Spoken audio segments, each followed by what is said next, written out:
The void between stars isn't silent. It's a symphony of background radiation and the ghost whispers of dead quasars, a symphony that the freighter Stardust Chaser was built to ignore. Her hull, a patchwork of scavenged plating and welded-on scars, groaned a low, metallic bass note as her engines pushed her through the absolute zero darkness. On the bridge, the air was thick with the smell of recycled air, stale coffee, and human sweat. Captain Eva Rostova ran a hand over her face, the weariness of familiar weight in her bones. The readout on her main screen was a splash of angry reds and cautionary yellows. Another system on the verge of failure, another part they couldn't afford to replace. "Anything, Ben?" Her voice was hoarse, stripped raw by too many double shifts. At the sensor station, Ben Carter didn't look up. His fingers danced across the console, a frantic tap-tap-tap that was the bridge's only percussion. Just more cosmic static, Cap. And a lot of nothing. This sector is a graveyard. He finally leaned back, the worn fabric of his chair sighing in protest. The pickings are slim.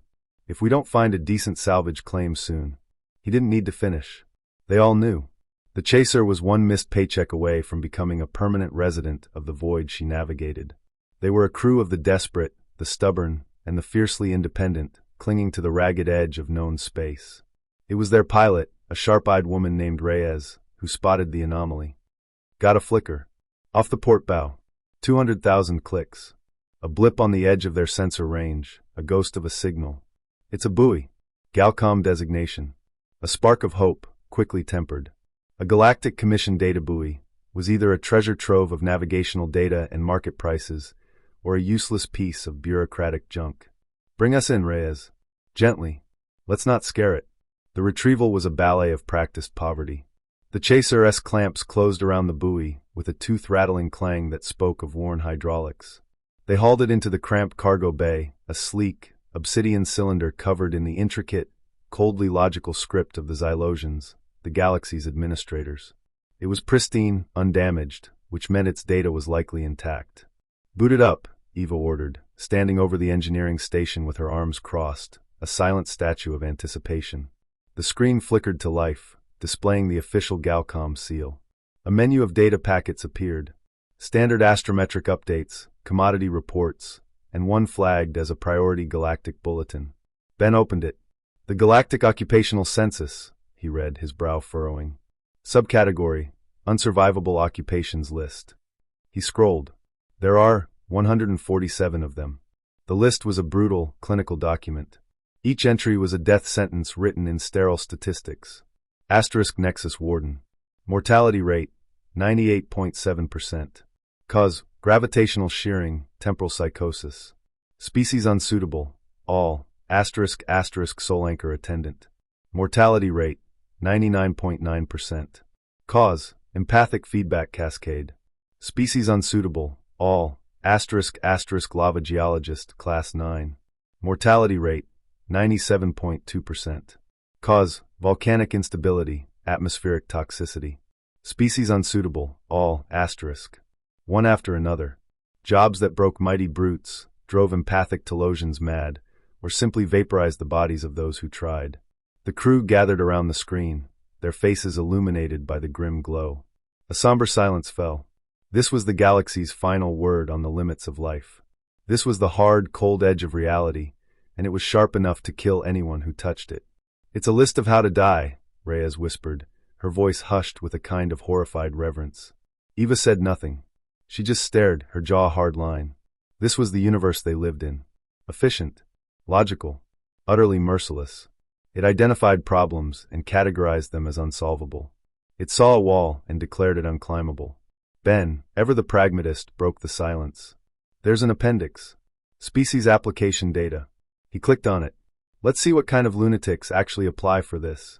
His voice trailed off. The data loaded. For job number 001, Nexus Warden. Applicant species, Homo sapiens Terran. Applications, 184,992. A beat of confusion. Job number 002, Soul Anchor Attendant. Applicant species, Homo sapiens Terran. Applications, 312,477. The confusion deepened, twisting into disbelief. Ben scrolled faster. Job number 010. Job number 047. Job number 112. Every single one of the 147 unsurvivable occupations. The applicant list was the same. Homo sapiens Terran. The numbers were staggering. Millions. Tens of millions. A silent, collective application for certain death from one single, seemingly suicidal species. Theirs. The air on the bridge changed. The heavy despair lifted, replaced by electric, bewildered energy. Reyes let out a short, sharp bark of laughter that held no humor. Ben just stared, his mouth slightly agape. Eva's crossed arms slowly fell to her sides. She wasn't looking at the list of deaths anymore. She was looking at the list of answers. They don't get it, she said, her voice low but cutting through the static of shock. They see a mortality rate. A final number. A full stop. She reached out and tapped the screen, her finger landing on the entry for Nexus Warden. We see a semicolon. She turned to face her crew. She saw the same dawning realization in their eyes that was burning in her own chest. It wasn't a death wish. It was the exact opposite. It was a refusal to accept the finality of the verdict. Ben, plot a course for the Galcom sector hub. Reyes, get us ready for a long jump. Her commands were crisp, clear, filled with a purpose that had been absent for months. Ben looked up from the console, a slow, grim smile spreading across his face. What's the plan, Cap? Eva Rostova looked at the list of 147 unsurvivable jobs, at the millions of human names attached to them, and then at the worn-out, beautiful, stubborn ship that was her home.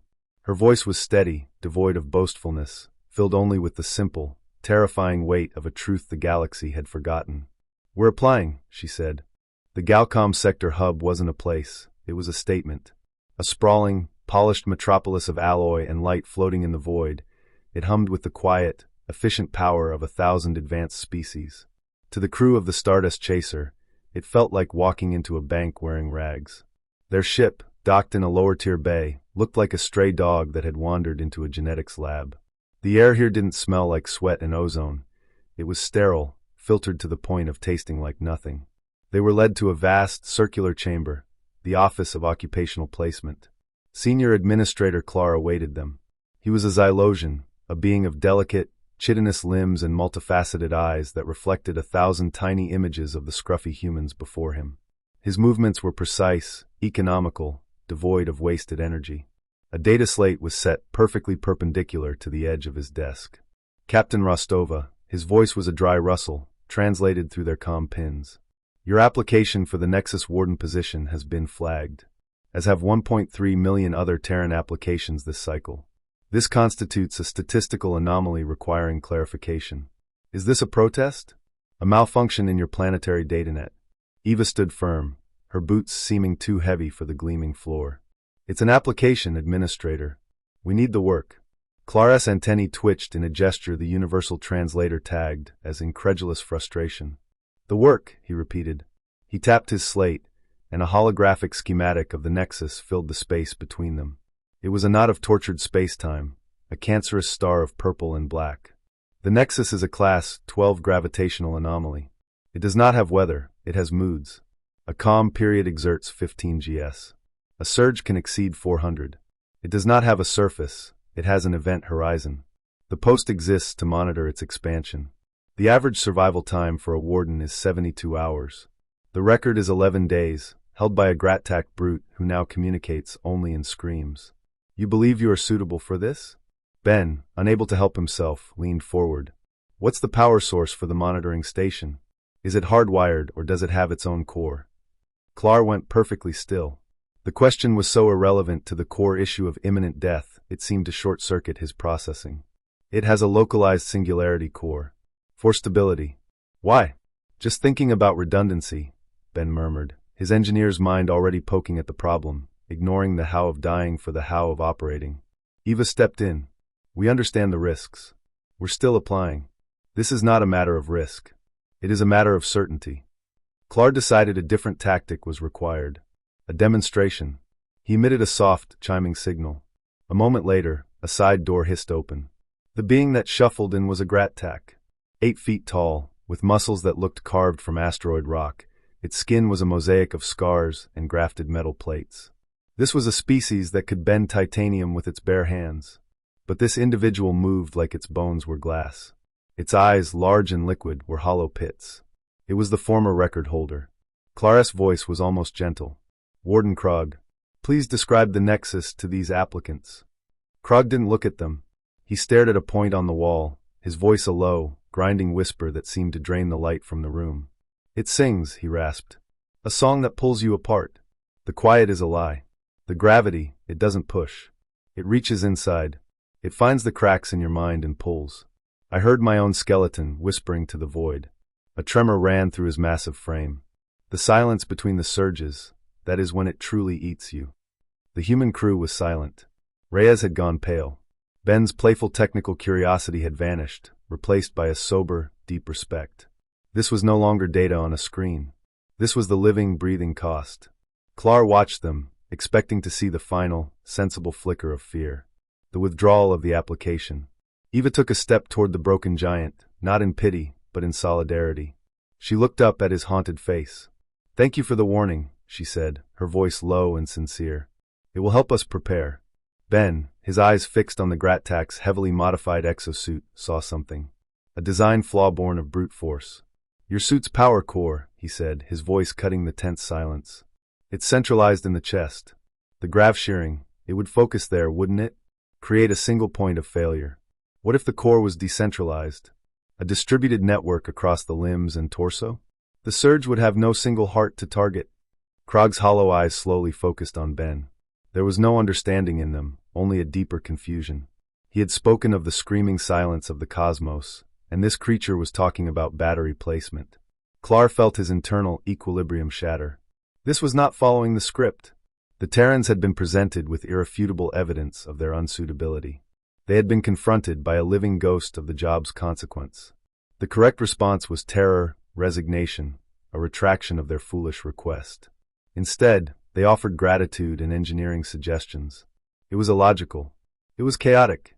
He looked from Eva's unyielding determination to Ben's analytical focus, to the rest of the crew who, while shaken, had not taken a single step back. They were not failing to comprehend the danger. They were comprehending it, accepting it, and immediately beginning to dissect it. They saw a monster, and their first instinct was not to run, but to figure out how to build a better cage. Your application is received, Klar said, the words tasting like ash. The formal, bureaucratic part of his mind had run out of obstacles. The deeper, philosophical part was reeling. He had a file full of data on Homo sapiens, but in this moment, he realized he knew nothing about them at all. They weren't fearless. They were something else, something far more disconcerting. They were undeterred. He authorized their transit to the Nexus not because he believed they could survive, but because he had run out of logical reasons to stop them, and a cold, clinical part of him needed to see how the inevitable played out. The Warden's station wasn't a station at all. It was a blister. A desperate, pressurized blister clinging to the skin of a nightmare. The Event Horizon's Whisper, as it was tragically named, was a collection of modules strung together by faith and fraying conduits, all huddled in the one place. The Nexus's gravitational fury was merely extreme instead of apocalyptic. From the main viewport, there was no starfield, no comforting nebula. There was only the anomaly, a swirling, silent maelstrom of bruised purple and black that seemed to drink the light from their eyes. The only sound was a deep, subauditory hum that vibrated not in the ears, but in the teeth and the bones. Eva and Ben stood suited up in the main airlock, their new, Galcom-issue exosuits feeling alien and untrustworthy. The pre-shift briefing from the outgoing warden, a dour, amphibious Sith who was on his last day before transfer, had been a list of fatalistic protocols. Asterisk when the gravity surges lock down. Pray your mag clamps hold. Do not, under any circumstances, attempt movement. Asterisk the Sith had looked at them with large, pitying eyes before scurrying into his shuttle and departing without a backward glance. First systems check. Eva's voice was tight in the suit's comm. Ben, you're on external sensor calibration. I'll reinforce the primary data conduit. Keep the channel open. No heroics. Copy that, Cap. No heroes today, Ben replied, his breath already sounding shallow. The airlock cycled with a hiss that was swallowed by the oppressive hum. The outer door slid open to reveal not space, but a warped landscape. The station's hull was visibly stressed, groaning under forces it was never meant to bear. Ben moved out first, his mag boots clanging against the deck plates with a sound that was too loud, too solid in this place that seemed to defy physics. He began his work on a cluster of external sensors, his movements slow, deliberate, fighting the constant, heavy hand of gravity that already made his suit feel like it was filled with lead. Eva moved in the opposite direction, toward a thick data cable that was visibly straining, its insulation cracked and weeping frozen gases. The routine was simple, miserable but simple. For the first 20 minutes, the only danger was the crushing ennui, the psychic weight of the anomaly pressing down on their minds. Then the alert screeched in their helmets. A high-pitched, panicked whine. Not from the station. From their suits. A gravity surge. Incoming. The Zitha's protocol was clear. Lock down. Ben! Get to a hardpoint. Now! Eva yelled, her own hands slapping at the mag clamps on her belt. She found a reinforced strut and slammed the clamps home, feeling them bite into the metal just as the universe twisted. It wasn't a push. Krog, the broken brute, had been right. It was a pull. A deep, internal tugging that felt like it was trying to separate her flesh from her skeleton. The station groaned, a long, metallic scream of agony. Her vision swam, the maelstrom outside the station seeming to pulse, to breathe. Eva! I'm pinned. Ben's voice was a strained gasp. My primary clamp didn't engage. I'm on my secondary. It's not going to hold. Eva twisted her head, fighting the G-forces that felt like an invisible giant trying to crush her. Ben was 10 meters away, flattened against the hull, one arm clamped to a hardpoint, the rest of his body splayed out, his suit's integrity alarm blaring. The sheer force was peeling him away, millimeter by agonizing millimeter. If he lost that single clamp, he would be flung into the anomaly, a speck of dust in a hurricane. The Zith protocol was to stay locked down. To survive. To let the surge pass and hope your partner did too. It was the logical, galactic way. Eva's human mind rejected it utterly. Her eyes darted across her helmet's HUD. Comms were a mess, shredded by the gravitational distortion. A chaotic screech of static. He couldn't hear her. He was alone in the screaming silence. Then she remembered the buoy, the data, the patterns, and she remembered the sea. She toggled her comm, bypassing the standard digital carrier wave, switching to an old, robust analog emergency band. She took a deep, ragged breath, fighting against the weight on her chest, and she began to sing. It wasn't a gentle tune. It was a shanty, a deep-chested, rhythmic work song from Earth's ancient oceans, meant to coordinate the pull of ropes against the fury of a storm. Oh, the waves do roll when the wind blows free. Her voice was raw, distorted by the analog signal and the gravitational interference, but the rhythm was there. A steady, pounding beat. Through the static in his helmet, Ben heard it. A ghost of a sound. A rhythmic pulse beneath the chaos. It was nonsense at first. Then his brain, trained to find patterns in machine noise, latched onto it. The beat. It was a metronome. Asterisk. And the sailor's life is the life for me. Asterisk. He focused on the rhythm, pushing back the animal panic. The surges weren't constant. Claris data, the list, it talked about the randomness. The beat from Eva's voice gave him a reference point. He listened, his entire world narrowing to that distorted song. He realized the crushing pressure wasn't a solid wall. It ebbed. Just for a fraction of a second, but it ebbed. And the ebb coincided with the end of a lyrical line in Eva's song. Asterisk heave. Asterisk, she roared into the mic, her voice cracking with the strain. On the beat, on that microscopic lull, Ben triggered his suit's thrusters. Not a sustained burn to fight the impossible force, but a short, sharp pulse. He didn't move toward safety. He moved with the gravity, using the lull to slide laterally along the hull, toward a more secure hardpoint just 2 meters away. The surge returned, slamming him down again. But he was closer. Asterisk ho! Asterisk another line. Another lull. Another pulse. Eva kept singing, her knuckles white where she gripped her own hardpoint. She was his lighthouse in a storm of twisted physics, her voice a rope he could cling to. She watched his suit cam feed on her HUD, a tiny window into his hell, and she poured every ounce of her will into the song, timing the lyrics to the subtle, almost imperceptible harmonic shifts in the station's groans. Another pulse. Another slide. His gauntlet fingers brushed the new hardpoint. Asterisk heave. Asterisk. With a final, grunting effort, he slammed his primary and secondary clamps onto the solid metal ring. They engaged with a solid, satisfying thunk. He was secure. As if on cue, the surge began to subside, the crushing weight receding back to its merely extreme baseline. The screaming alert in his helmet fell silent. The only sound was Eva's heavy breathing over the comm. The song finished. Ben? Report. I'm secure, he managed, his body trembling with adrenaline and exhaustion. "I'm good." A moment of silence, filled only by the returning, deep hum of the anomaly. "Ben," Eva said, her voice quiet but fierce. "The sensor you were calibrating. Did it record the surge? The full spectrum?" Ben, still clinging to the hull, called up the data on his HUD. The readings were a mess of spikes and valleys. But as he looked at them, he superimposed the rhythm of Eva's shanty over the chaotic graph. The highest spikes corresponded to the heaviest beats. The lulls, the spaces between the lines. "It did, Cap," he said, a new kind of energy cutting through his fatigue. "And I'll be damned. It's not random. There's a pattern. It's a song." Clark found himself drawn to the data streams, a compulsion he could not logically justify.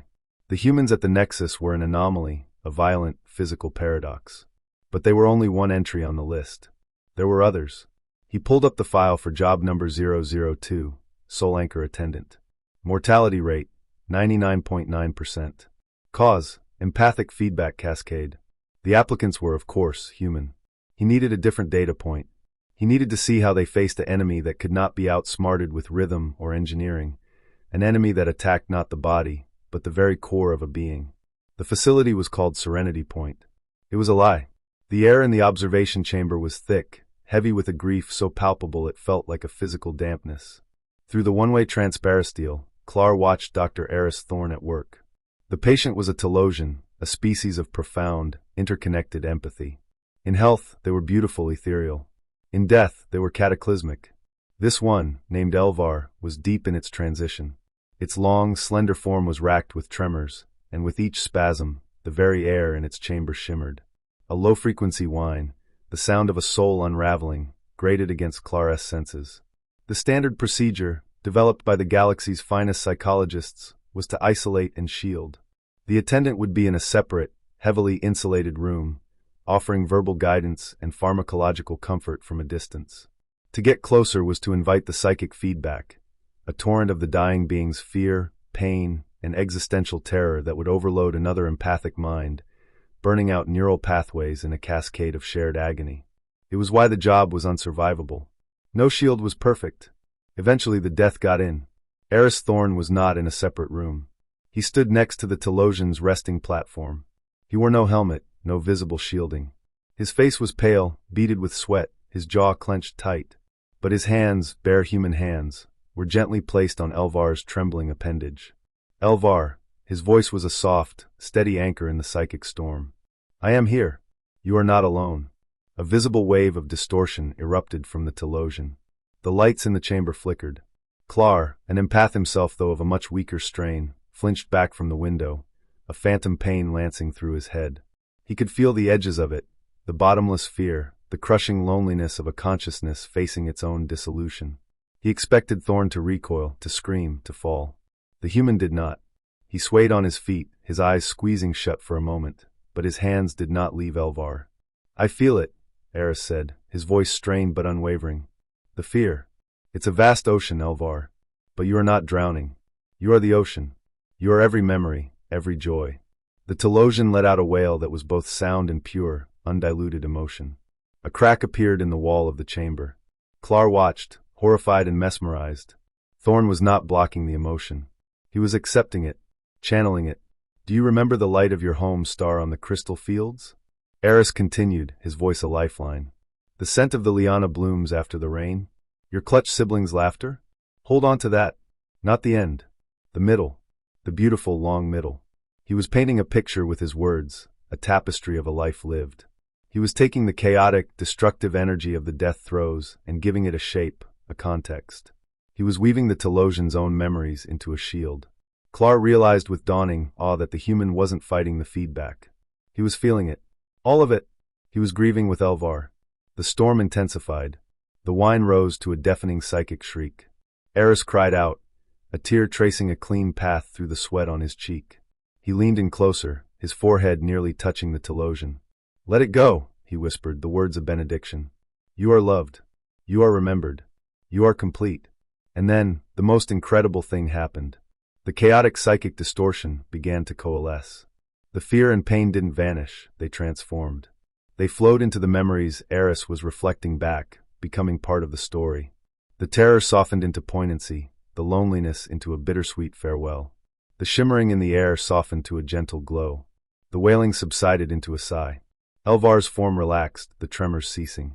A final, soft pulse of light, warm, grateful, and whole, emanated from it, and then was still. The silence that followed was not empty.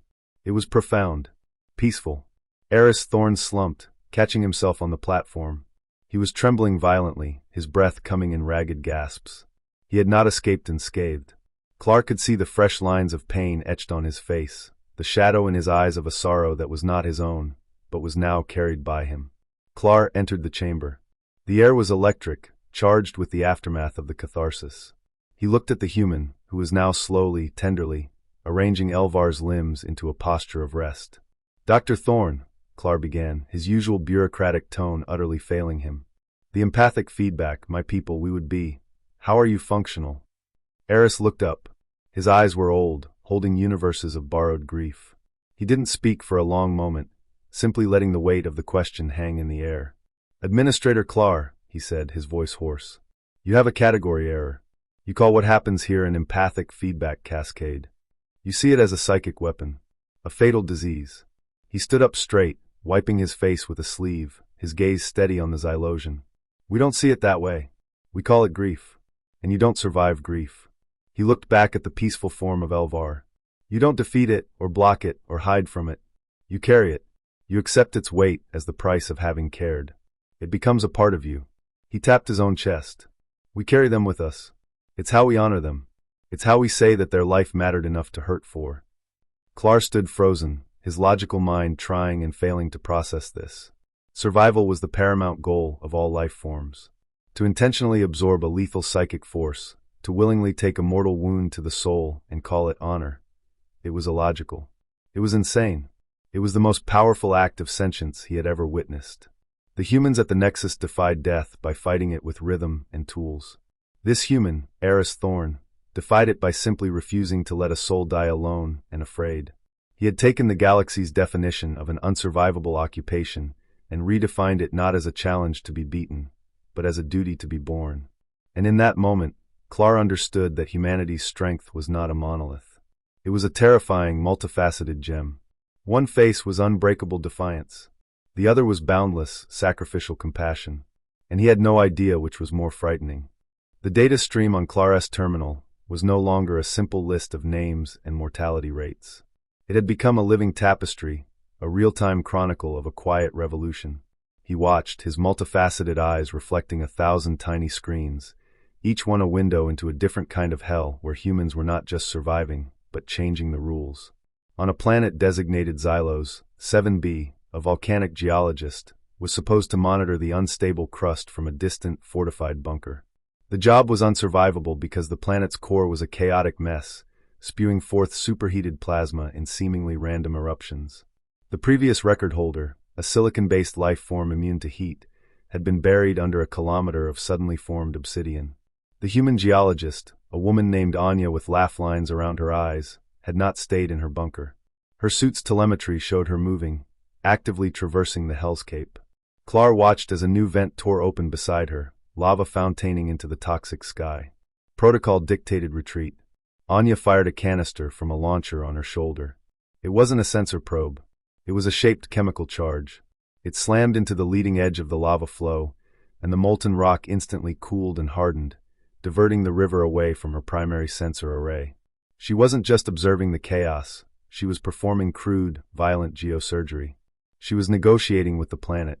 In a sterile biocontainment lab, a pathogen curator was tasked with cataloging a xenovirus that consumed intelligent cellular life.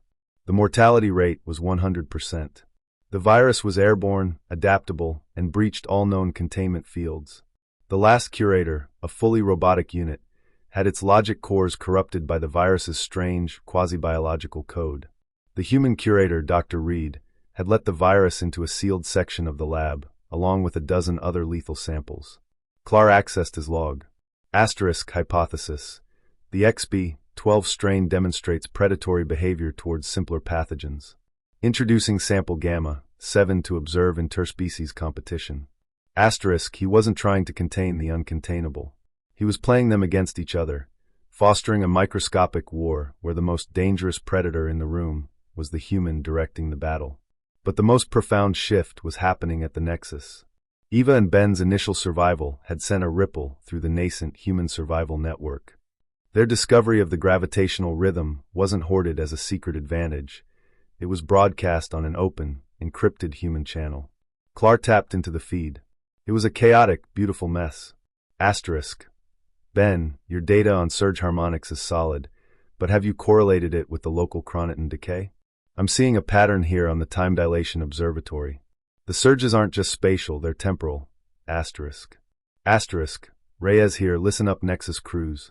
We've modified the MagClamp firmware. Override the safety protocols.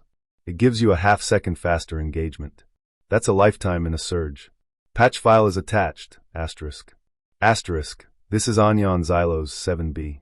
Your gravimetric stress models are a godsend. It's helping me predict plasma vent eruptions. Sending you seismic data in return. Maybe you can find a precursor wave we're missing. Asterisk. It was a symphony of shared desperation and genius. A volcanologist was trading data with gravity wardens. A software patch from a pilot was being applied to deep space exosuits. They were cross-pollinating survival strategies across fields the galaxy had deemed entirely separate and uniformly fatal. Eva's voice cut through the chatter, calm and focused. Ben, the predictive model is at 62% accuracy. We need more processing power. Rerouting non-essential life support and diverting power from the long-range comms. Ben responded instantly. We're dark to the galaxy, but we'll see the next surge coming 12 seconds early. 12 seconds. To the Galcom mindset, it was a meaningless sliver of time. To the humans on the blister station, it was a lifetime. It was the difference between a panicked lockdown and a prepared, deliberate action. Clark pulled up the official Galcom mortality dashboard. The numbers for the 147 jobs were updated in real time. For centuries, the lines had been a flat, grim red, hugging the 95 to 100% mortality mark. Now, for the first time, a new data set was being plotted. Homo sapiens, Terran. The line was still high. Dangerously high. It spiked violently with each new name added to the roster of the dead. But it wasn't flat. It was trending downwards. As he watched, the automated system recalculated. The average human mortality rate across all unsurvivable occupations had just dropped to 58.3%. It was still a coin toss for death, but it was a coin toss where yesterday it had been a certainty. 58.3%. The number glowed on his screen, an impossible statistic. They weren't just tougher. They weren't just lucky. They were solving it. Collectively. They had taken the galaxy's catalog of certain death and turned it into the hardest engineering and philosophical problem set ever conceived, and they were attacking it with the ferocity of a starving man offered a feast. He looked from the volcanic planet, where Anya was now deliberately triggering smaller eruptions to relieve pressure, to the biolab, where Dr. Reed had apparently engineered a stalemate between two godlike plagues, to the Nexus, where Eva's crew was now running drills during the calm periods, moving with a confident, almost predatory grace. They were no longer just applicants. They were pioneers. They had looked into the abyss, and instead of seeing their own reflection, they had seen a blueprint. And they were building. The Star Treader was a Leviathan.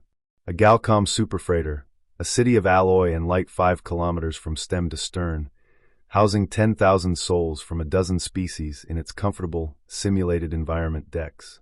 It was the pinnacle of galactic engineering, a testament to a civilization that had mastered the safe, predictable lanes of space. Its failure was not supposed to be possible. It began with a single catastrophic misjump, a miscalculation in its quantum drive, a 1 in a billion error that spat it out of hyperspace not in the calm void of its destination, but on the very edge of the Nexus's gravitational influence. The emergency broadcast was a masterpiece of understated panic. Asterisk Star Treader asterisk to Galcom control. We have experienced a navigational anomaly.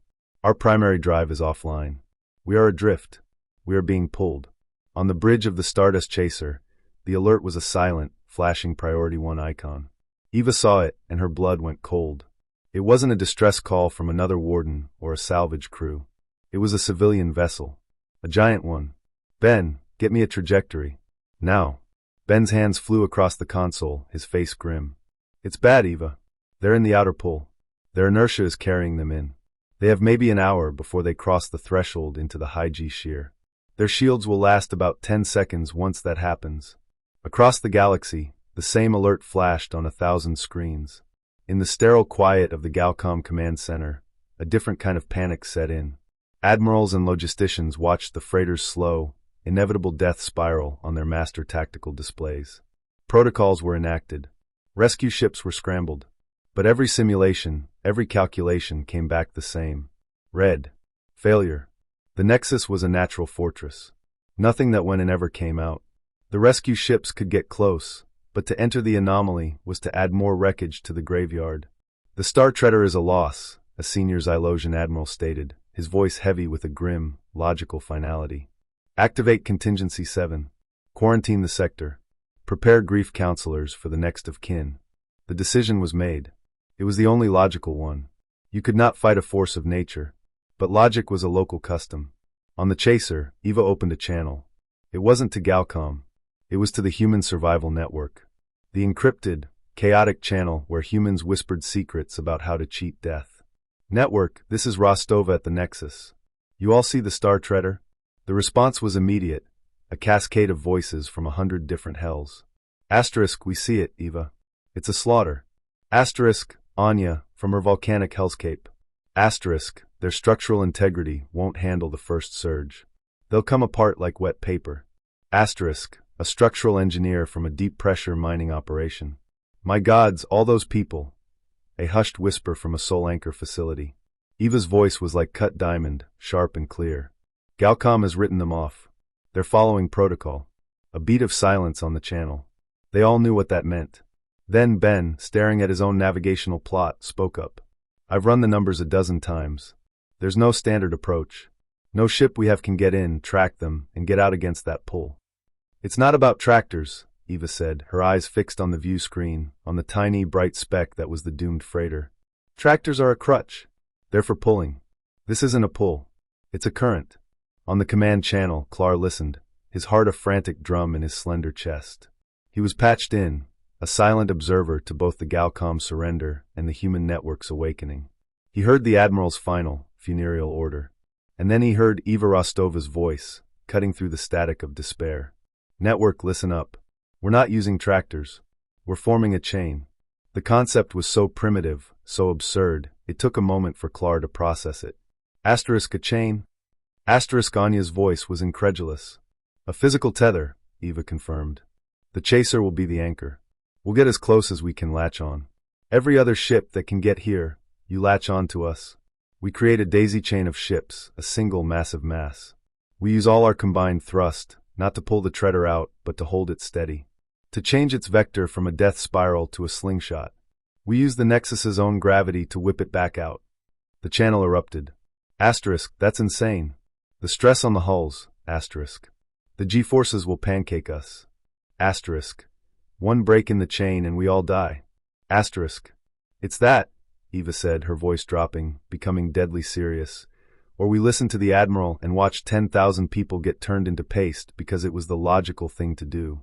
This is not a debate. This is what we do. The silence that followed was electric.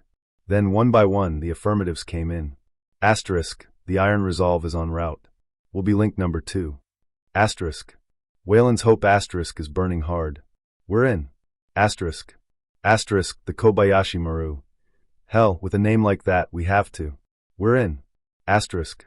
It was a roll call of the damned. Salvage tugs, refitted miners, long-haul freighters as beat up as the Chaser. The dregs of the human fleet, the ones who took the jobs no one else would. Clar watched their transponder signals ignite on the Galcom plot, a swarm of tiny, insignificant lights converging on the Nexus, flying directly into the one place the entire Galactic Commission had just declared a tomb. The Xylosian Admiral saw it too. What are they doing? Hail them. Order them to stand down. This is a violation of quarantine.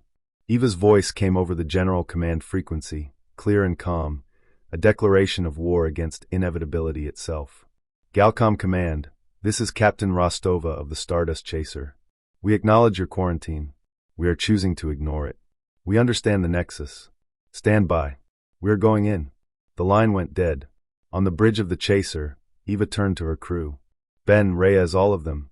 Their faces were pale, but their eyes held a fierce, unbreakable light. "Reyes," Eva said. "Take us in." The engines of the Stardust Chaser flared to life, a tiny speck of defiance hurling itself into the mouth of the beast. The catalyst was not the disaster. The catalyst was the human response to it. The galaxy had chosen to mourn. Humanity had chosen to fight. The Stardust Chaser plunged into the storm.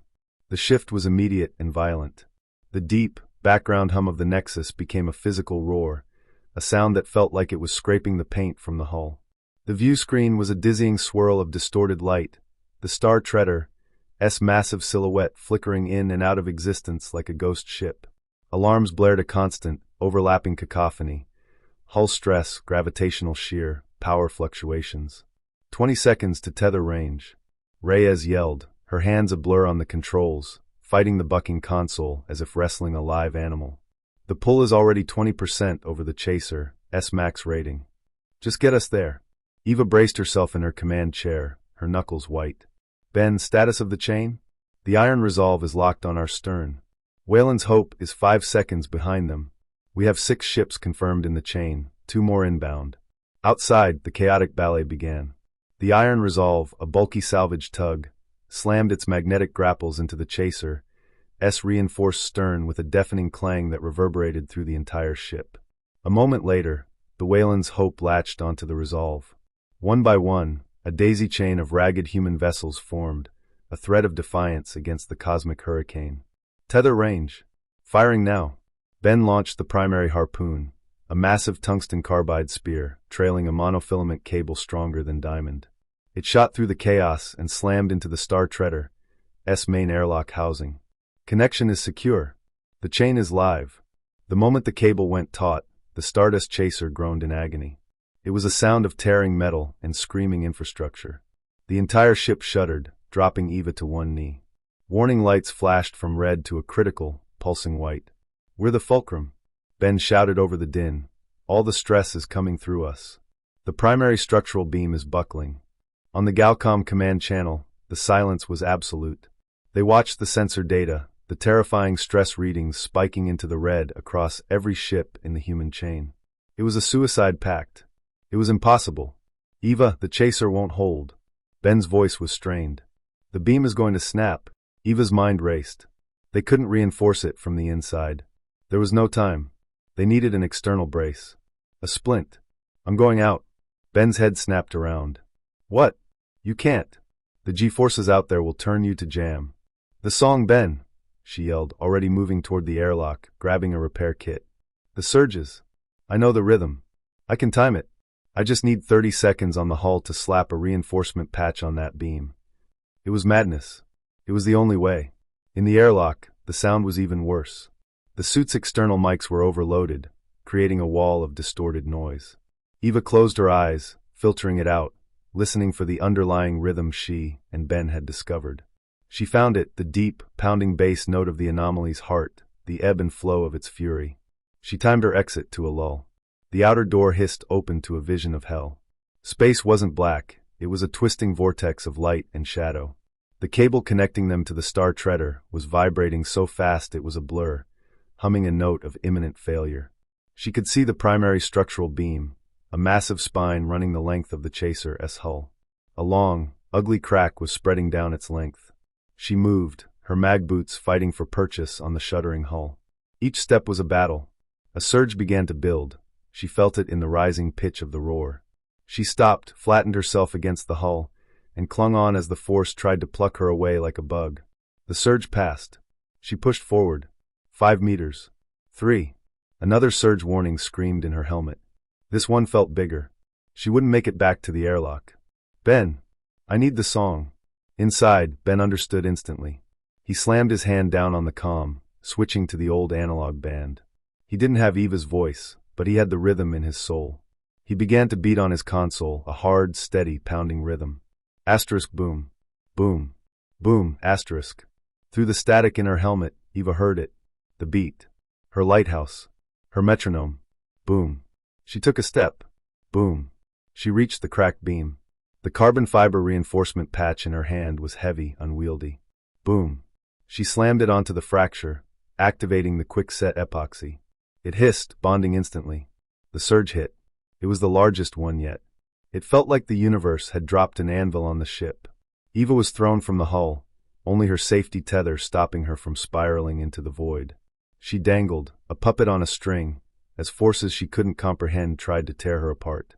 The chaser's groans became shrieks. But the beam, reinforced, held. The surge subsided. Dazed, Eva hauled herself back onto the hull, hand over hand. The patch was holding. The crack had not spread. "Eva, get back in here. The chain is stable. We're holding them." She stumbled back into the airlock, the inner door sealing behind her. She collapsed against the wall, gasping, her body one giant bruise. On the bridge, she saw the tactical display. The daisy chain of ships was holding, their combined thrusters firing in a coordinated burn, a symphony of fire against the dark. They had changed the Star Treader's vector. It was no longer spiraling in. It was being dragged, kicking and screaming, onto a new course, a slingshot trajectory that would use the Nexus's own gravity to fling it back to safety. They had done it, not with superior technology, but with a primitive tether, a carbon patch, a rhythmic beat, and a courage that refused to bow. The unbreakable chain was not made of metal. It was made of human will. The silence was the first miracle. The deep, soul-grinding roar of the Nexus faded, replaced by the familiar, gentle hum of the Stardust Chaser's own struggling systems. They had done it. The Star Treader, its hull scarred but intact, was safely under tow by a flotilla of stunned Galcom rescue ships, its 10,000 souls saved.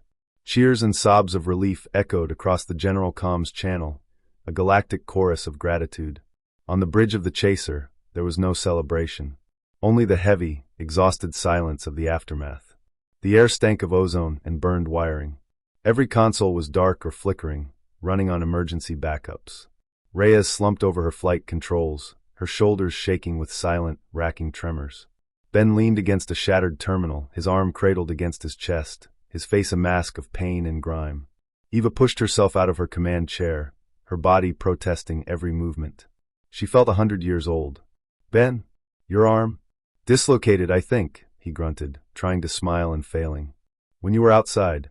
The surge, it tossed me into the NAV console. It's nothing. It wasn't nothing. It was the price." She moved to the med bay, her steps slow and deliberate. The door hissed open to reveal a scene of controlled chaos. 2 of her crew were being treated for plasma burns. In the center, lying pale and still on the primary med cot, was Corporal Jean, their communications officer. A support strut had sheared off during the final, violent slingshot maneuver and impaled him through the torso. The automated med system had sealed the wound, stabilized him, but the readouts were weak, flickering. He was alive, but only just. The cost. Eva stood over him, her hand resting on the cold edge of the cot. She watched the slow, shallow rise and fall of his chest. He was 24. He had a sister on Mars he talked about all the time. This was the reality the galaxy never saw. The victory, yes, but also the bill, presented in flesh and blood. The door hissed open again. Clar stood there, his delicate frame seeming out of place amidst the brutalist human machinery and the scent of blood and antiseptic. He had come straight from the command center, his multifaceted eyes taking in the scene. The wounded, the exhaustion, the quiet, somber dignity of the survivors. He had expected to find triumph. He had prepared words of official gratitude, of stunned admiration. He saw instead the truth. He approached Eva slowly. "Captain Rostova," he began, his voice softer than she had ever heard it. "The Star Treader is secure. The Galactic Commission. We owe you a debt that cannot be calculated. Your actions were unprecedented." Eva didn't look away from Jean. "How many?" she asked, her voice flat. "I beg your pardon? How many did we lose?" "In the chain. The other ships." Clar accessed his data slate. "The Kobayashi Maru lost main power. Their life support is failing, but a Galcom frigate is docking with them now. The Iron Resolve, they took a direct gravity shear. 3 crew members were lost when their portside hull was compromised. 3 names. Added to the list. Added to Jean, who might yet become a 4th. Eva finally turned to look at him. Her eyes were not those of a triumphant hero. They were the eyes of a commander who had spent her people to buy a victory. There was no glory in them, only a profound, weary acceptance. "You see, Administrator," she said, her gaze holding his. "You keep waiting for us to cheat death. To find a trick that makes us invincible." She gestured to the wounded in the med bay, to Ben leaning in the doorway. We don't. We can't. No one cheats death. She looked back at Jean. We just look it in the eye, and we tell it not today. We bargain. We argue. We fight for every second. Her voice dropped to a near whisper. And sometimes death listens. And sometimes it takes a payment. Clar felt his understanding of the universe fracture and reform. He had seen their defiance, their ingenuity, their compassion. But he had mistaken it for a kind of power. Now he saw it for what it was, a choice. A terrible, costly choice. They weren't surviving because they were immune to the cost. They were surviving because they were willing to pay it. The human strength wasn't in avoiding loss. It was in the capacity to absorb it, to carry it, and to keep moving forward. To look at a 99.9% mortality rate and not see a statistical certainty, but a 0.1% chance that was worth any price to seize. The brute Krog, Clar said softly, the memory of the broken warden vivid in his mind. He was broken by the nexus. You are not. Eva gave a small, sad shake of her head. You're wrong. We are. Every time. We just have a higher tolerance for being broken. She tapped her chest, over her heart. The cracks are where the light gets in. And it's where the memories settle. We carry them all. The ones we saved today, and the ones we couldn't. She turned away from him then, her attention returning to her wounded crewman, her duty not yet done. The victory was real. The celebration was happening across the galaxy. But here, in the wounded heart of the ship that had made it possible, there was only the quiet, solemn business of paying the price and preparing to do it all over again. Clar left the med bay, the sterile, cheerful lights of the Galcom hub feeling alien and false. He finally understood. Humanity's greatness wasn't in their victories. It was in their refusal to let the cost of those victories stop them from charging headlong into the next impossible fight. They were the only species in the galaxy that measured success not by the absence of loss, but by the value of what was saved, balanced against the terrible, accepted price of what was spent. The Galcom High Council chamber was a sphere of polished obsidian, the assembled representatives of 100 species floating in their designated tiers, a living map of the galaxy's power structure. The air hummed with a low, respectful frequency. Normally, Clar would have felt insignificant here, a mere functionary. Today, he stood at the central datum, his slender form the focus of 1,000 alien gazes. The rescue of the Star Treader was not just a news item. It was a seismic event that had shattered foundational assumptions. Honored Council, Clar began, his voice amplified and translated throughout the sphere. I am here to speak not of a single event, but of a fundamental error in our galactic taxonomy. An error codified in Document 7 Alpha, commonly known as the Unsurvivable Occupations List. A wave of subtle agitation rippled through the chamber. The list was a cornerstone of galactic safety protocols, a document born from millennia of tragic, empirical data. Clar gestured, and the holographic list materialized in the center of the sphere, the 147 entries glowing a grim, accusatory red. For centuries, we have accepted this as a record of objective reality. We saw these numbers, 98.7%, 99.9%, and we declared them laws of physics. We saw a wall, and we declared it unclimbable. He paused, letting the weight of their long-held certainty settle. Then came the Terrans. The list shimmered, and next to each entry, the millions of human applications appeared in a stark, blue font. The contrast was jarring. We believed it was a statistical error, a mass suicide petition. We were wrong. We made the critical error of judging them by our own limitations. He called up the data streams.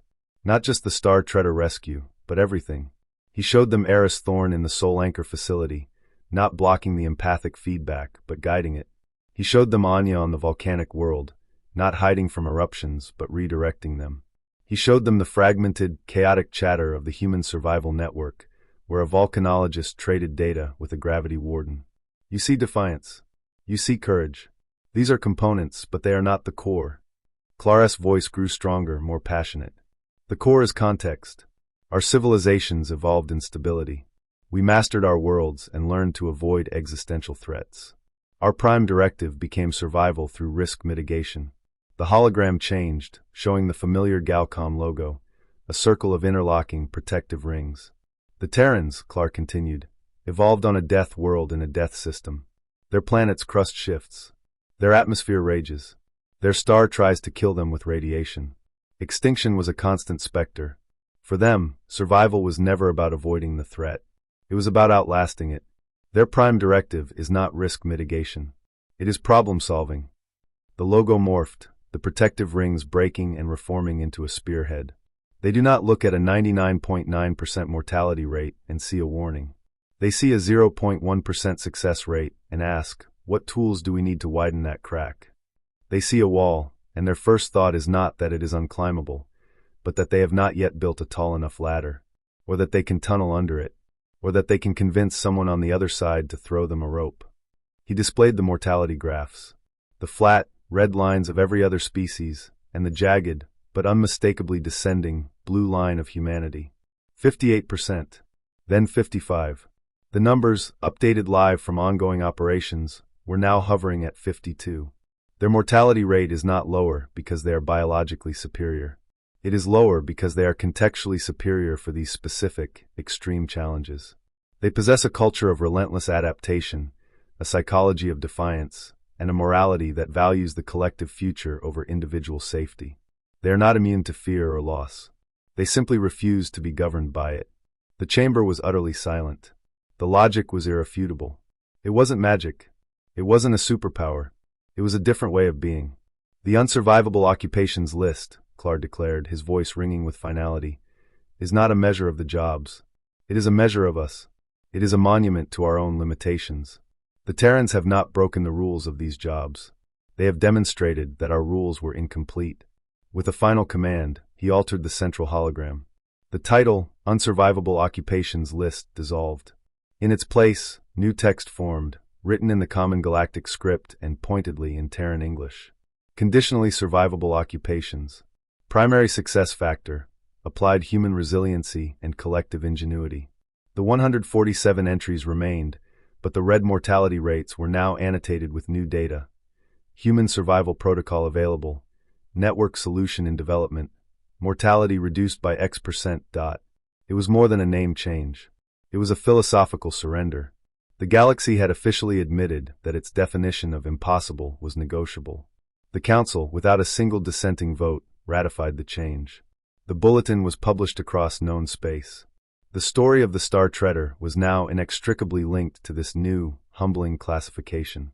Humanity had not just saved a ship, they had forced the entire galactic community to reevaluate the very nature of possibility. They had taken the galaxy's testament to futility and rewritten it as a manual for the determined. The Stardust Chaser was no longer a patchwork ghost.